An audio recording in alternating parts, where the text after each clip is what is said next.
Could Chainlink be the next big cryptocurrency for the bull market? Today, we're going to be doing a deep dive into Chainlink and what's going on. You're probably watching this video right now because the price has been going up. And if you're not, and you're watching this in the future, well, this is, the perspective of Chainlink during a bear market. Let's take a look at what's been going on. As you can see here, Chainlink recently broke out price-wise. It's sitting at about $10. Yesterday, it hit at $11. And it broke out of this range it had been in for over a year and a half.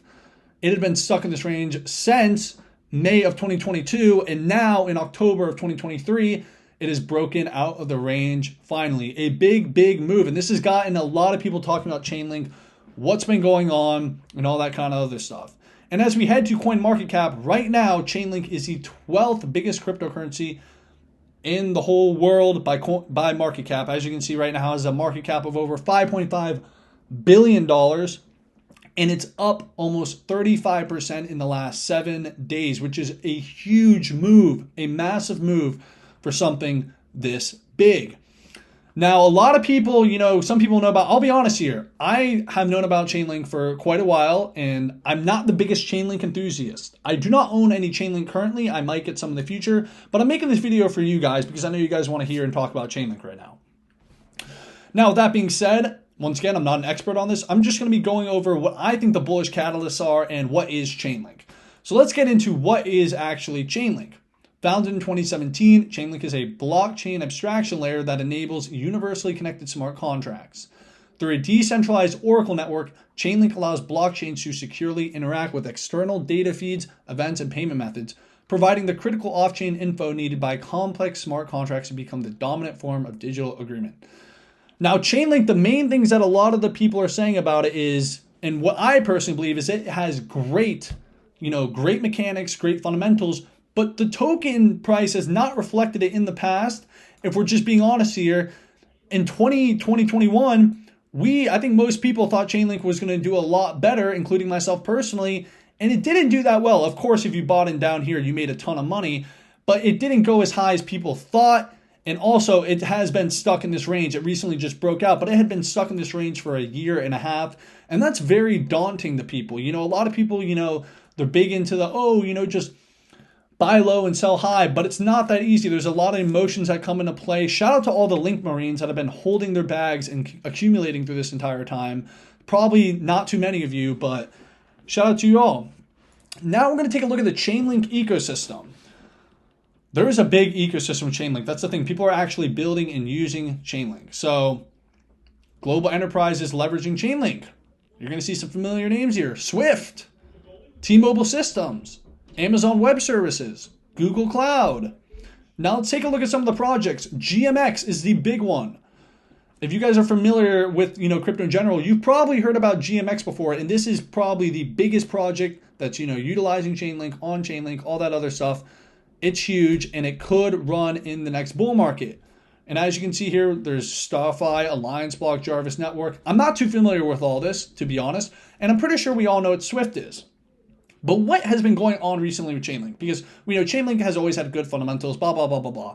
But what's kind of the catalyst for all this? Well, I don't think this certain thing I'm about to talk about is the exact catalyst for the token price. Obviously, Bitcoin going up, and then, of course, Chainlink's, the beta for that is going to spike when Bitcoin spikes. But there's been a big move that happened recently in the past couple of months for Chainlink, and it's the introduction of cross-chain interoperability. I definitely fucked that one up.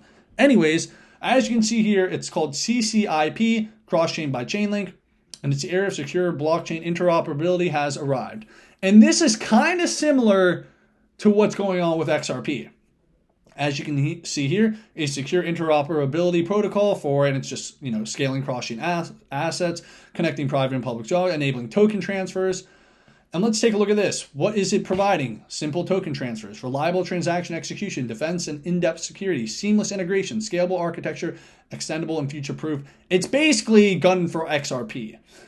And I think that's pretty awesome because I do not own an XRP and I don't, I'm not a fan of it. I get it, blah, blah, blah, blah, blah. Some people are going to get mad at me for saying that. But I think there's good to see more competition in this, and I think Chainlink's making a big move. Now, let's take a look at some of the propaganda that's been coming out. And when I say propaganda, I don't say that in a bad way. I just called it that. Take a look at this from Yahoo Finance. This came out on September 1st. SWIFT could support interconnected CBDCs via Chainlink. Now, of course, once again, I'm sure you guys all know this, but you can pay Yahoo Finance to post literally whatever you want. You can actually pay them. So this is, once again, this could be organic. Maybe Jeremy, the writer here, just decided to write about it. It's very possible. But it's also very possible that the Chainlink Foundation or whoever went ahead and paid, Yahoo Finance and Jeremy to talk about this. But let's just see what it says in here. We're just going to take it at face value. SWIFT, the global interbank messaging service, released a report on August 31st that showcased how over a dozen major financial institutions and infrastructure providers utilize Web3 Oracle provider Chainlink's cross-chain interoperability protocol to securely and scalably transfer tokenized assets between blockchains. And as we see here, the Chainlink co-founder said he thinks this is going to be the next big thing for the global financial industry. And we're going to see that combination of blockchain and, the normal trad global financial industries. The financial services cooperative demonstrated that SWIFT is capable of acting as an access point across various networks utilizing existing secure financial services architecture, according to the report. This would reduce institutional investment challenges surrounding tokenized asset development. Further, the experiments fall under SWIFT's wider plan to underpin interconnectivity between central bank digital currencies and other digital assets. And take a look at this graphic here. I'm going to be honest, I don't exactly understand everything that's going on here, but you can see on the graph what's going on. You got the source blockchain, you got the destination blockchain. It's hard for me to look at this. I'm used to having my glasses on, my blue light glasses on, but this is the breakdown of everything that's going on. And this is the big narrative that is being pushed. My personal view when it comes to token prices is you got to separate token price and tech. You can have great tech and have a shitty token price. You can have an amazing token price and a dog shit tech, okay? But this is the reason why I'm talking about this is because it is about the tech, but this is the main narrative that's being spun up right now. This is what they're all talking about. Now let's talk about who's actually talking about this, because that's what really matters, because Chainlink can do whatever they want, but if people aren't talking about it, then it means nothing. People have to talk about what you're doing. This game and the token price going up is all about marketing. You have to understand this. It does not matter about the technology. It matters who's talking about it and what's going on. And I'm going to present you two big influencers, just two, who are constantly shilling Chainlink. So first of all, this guy is a staple on crypto Twitter. We have chainlinkgod.eth. Now this guy I'm not saying only because he has a ton of followers, 163K, but he has a very, very, very powerful following. As you can see in his bio here, community ambassador at Chainlink. And I'm CLG podcast. I think it's probably related to Chainlink. But this dude is obviously, his whole account is dedicated to Chainlink and he's constantly shilling Chainlink. He's huge. And as you can see right here, followed by 105 others. Those are influencers who follow him. This guy is a big player on crypto Twitter. And it does matter what the influencers on Twitter are talking about, the influencers on TikTok, blah, blah, blah, blah. It does matter what people with followings are talking about, because he who controls the dialogue controls the mind. So if all the influencers are talking about a certain token and they're constantly talking about it, people are naturally going to want to buy into it more. It's just the way it works. Another group of people who are big at pumping is Bankless. We know Bankless are the big Ethereum maxis almost. I would say they're Ethereum maxis. And as we know, Chainlink is a part of that Ethereum ecosystem. Therefore, they are always shilling. They're not always shilling it, but they are shills of Chainlink, and they're going to talk about it, and they're going to produce content. And Ryan Sean Adams, why can I not? I don't remember the other guy's name. Ryan Sean, I don't know, I don't remember. But the two Bankless guys, they're talking about Chainlink. They're going to be shilling it, and that's just two examples. There's other big people too. These are just two that were at the top of my head. I feel like I could give to you guys and be like, hey, these are two.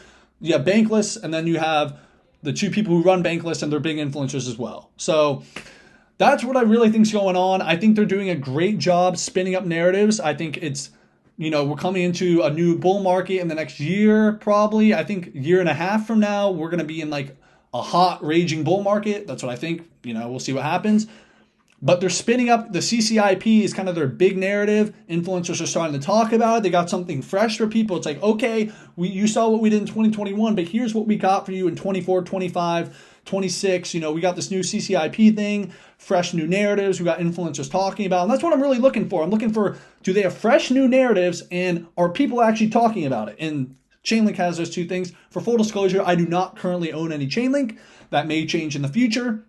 Honestly, my whole thing is, you know, I don't like investing into every single cryptocurrency. I kind of like just going with a couple crypto stocks that I want to go with. I'll probably get some Chainlink at some point, but I really just want to make this video to cover it and give you my opinion on Chainlink and why I think it could do well. Now, of course, pretty much every cryptocurrency is going to hopefully, you know, they're all going to go up during a bull market, but how good and why is going to do good. And I will say this once again, I'm not a Chainlink expert. I'm not an expert. Nobody's actually an expert in crypto. But yeah, guys, that's all I got for today's video. If you enjoyed this video, make sure to follow me on YouTube. Subscribe to my YouTube channel. Leave a like. Leave a comment. Let me know what you think Chainlink could do in the bull market. And also, go follow me on Twitter. That's where I'm most active, at AaronBremser_ on Twitter. And yeah, thank you for watching.